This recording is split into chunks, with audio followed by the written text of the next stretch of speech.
ngikhuluma ngoPitso Mosimane ngasikhathi a-coach iMamelodi Sundowns. So wawina i-CAF Champions League and then bam-improvela ke contract yakhe.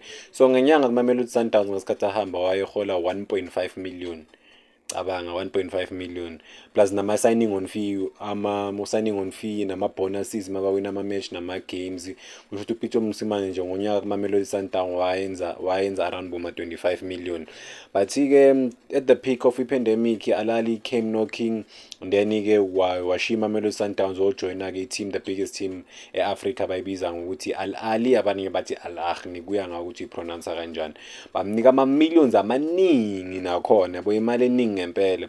Ndewe nemali ngakhona uPitso Mosimane nga afford ukuthenga i-team yaku PSL just ukuthi i-admin yokurun i-team vela kufana nokuthi ucoach yabo. He is the richest coach yase South Africa, is the most experienced, possibly the best South African coach eske sayibona. Ngoba akagcinanga lapho kwa Al Ahly kuphela and then wasuka kwa Al Ahly waya eSaudi Arabia la kunemali khona eningi, futhi wasuka lapho waya eIran and then ucoach nakancane eQatar. So i-career kaPitso Mosimane sekayenza nje but akasenzeli imali, because maybe wenzela imali ke other side but akekho ucoach eSouth Africa onemali njengoPitso Mosimane. Ningi kakhulu imali seyenzile, noma nga retire namhlanje anga afford ukuphila for the next 50 years. Eningi imali ebholeni.